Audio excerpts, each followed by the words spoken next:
What's up, everyone? Welcome back. Canes Game Review Season 4, Game Number 1. Finished just moments ago in the books. 4-1 win for Carolina. Canes win 4-1 against the team kind of in the Metro this year, I assume, is going to be a lot better than most people think in Columbus. They weren't very good last year, but they made some notable improvements over last offseason. Of course, the biggest signing in hockey, Johnny Gaudreau. They have a lot of talent in this pipeline. They're a pretty good team. I don't know exactly why Tarasov, maybe Merzlikins. I didn't really check or read into injury reports or anything like that. So maybe Merzlikins is hurt, and that's why Tarasov started. Obviously, Tarasov would be their weak point of this game. But all in all, let's talk about the game. Kind of a quick, slow first period. Oh, how do you say it? How do you getting your feet beneath you? Canes did a lot of things that we've seen them do all last season, the year before. They looked very deliberate in their actions. Columbus kind of throwing everything at the net. Freddie standing tall. And a kind of a nothing game. I shouldn't say kind of. It was a nothing game heading into that first intermission. I wrote on Twitter, the only player I didn't think was kind of keeping up with sort of the game and the feel of the game was Ondrej Kase, who I kind of felt the same way about most of this game. So he kind of had a noticeable, in a bad way, first period. I thought Kotkaniemi wasn't very good in the first period. I don't think he had a strong game overall. And as we head into the second period, obviously the stall line starting the period off. Puck rings around the boards from Slavin, a bad miscue by Jesper Fast. Kind of pokes the puck out, and of course it ends up on the stick of none other than Patrick Laine, one of the best shooters in hockey, an absolute sniper. He's got a lot of time in the slot, and he rips it past Frederik Andersen, and the Blue Jackets take a 1-0 lead. And it took a little while for the Canes to get their feet back beneath them after the goal. And really what I noticed, and this is the little adjustment that I've seen so far, and I hope this keeps up, I hope this is a theme of the season, is the Canes started almost rushing their plays. And in the playoffs, the death of the team in the playoffs was the cycle, was the definitiveness almost of their play. They were going to play their style, and they were going to do their plays to the fullest extent, and that hurt them. But in this game, it seemed like they've managed to start manufacturing plays where they have the option, if it's not working, to kind of cut it off at the midpoint and try and throw something at the net. And they did that a lot this game. They seemed like they were hurrying up these plays, getting better chances as a result. And a great example of this is Seth Jarvis. Takes the puck below the goal line in what would typically be kind of a reverse around the net, maybe find it back to the point. He instead walks the goal line, comes out on his backhand, flips it perfectly past Tarasov, over the pad, under the blocker, hits the post, bounces in behind Tarasov, and we've got a 1-1 game. Jarvis, thankfully, is on the top line.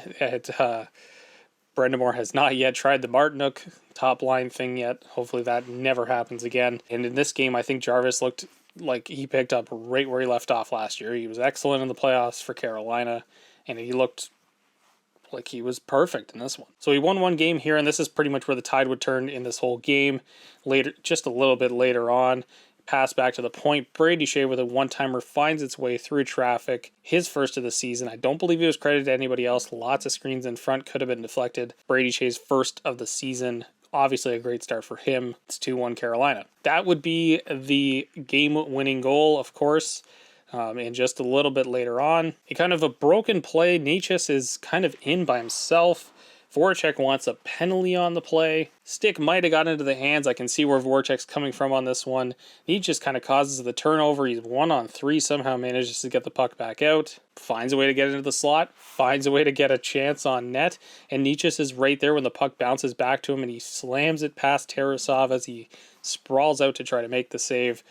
3-1 Carolina. And that's where the second period would come to an end. There really wasn't much else in this game. Carolina really just took it over. Didn't really give much back. Freddie stayed sharp the entire game. And then a weird play kind of on the boards. A very weak goal for Tarasov to give up here on the half boards. You know what? I just realized I didn't even...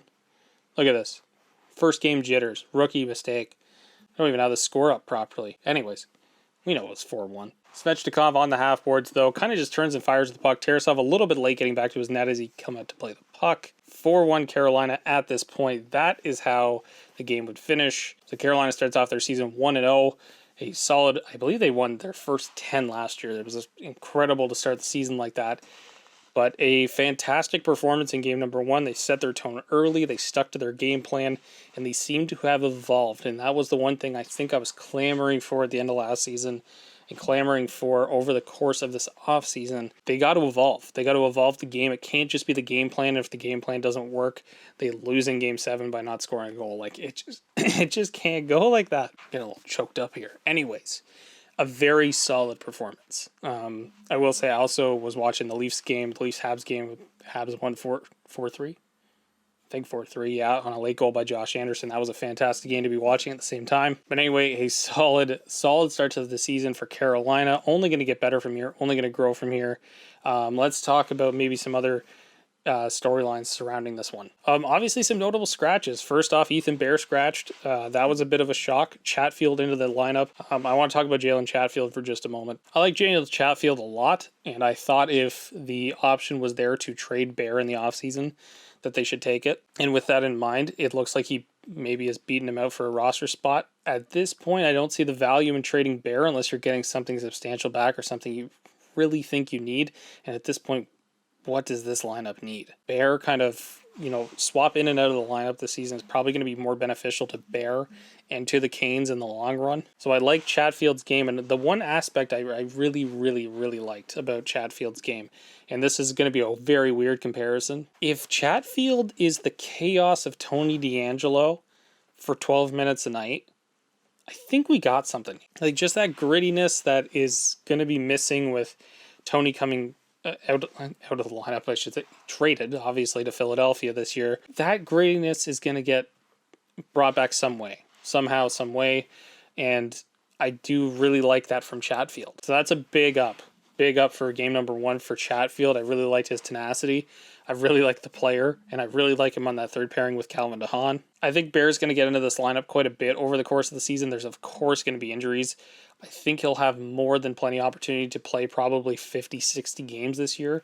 And the more, and I've mentioned this probably like 3 years in a row, if you can limit the amount of time players are playing, it's going to help for that postseason. Like, it's hard to say right now, but one of the things I'm most excited for is this team with a rested, healthy Max Pacioretty, who's only played about 20 games heading into the playoffs. He's going to be a difference maker for this team. That is the trade deadline acquisition this year. But in the meantime, this whole team there's lots of players to rotate in and out. Like, realistically, you can bring Dzingel up if there's an injury. You can probably bring Jack Jury up. And you have Stefan Nace in there. And also, like, we're not even we're talking about Bear slotting in another lineup. You also have Dylan Colin, who is here. Like, this is an excellent team. This is a lot of depth.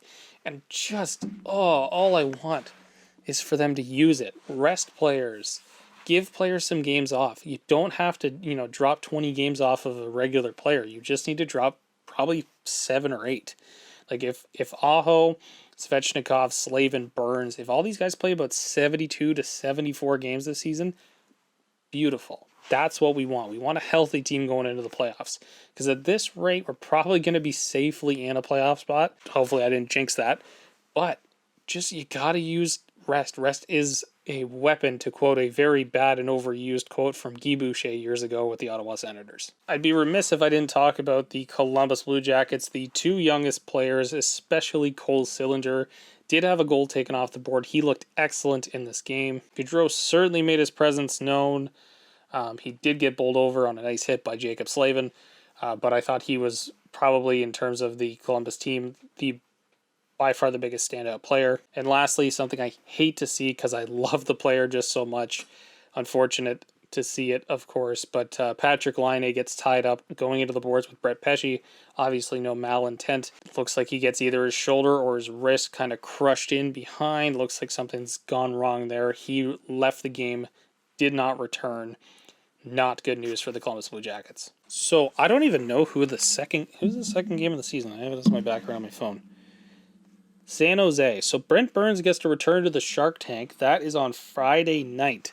So this episode is coming out, which is what we're going to be doing the whole season here. And we're going to be trying to do episodes the night of, directly after the games.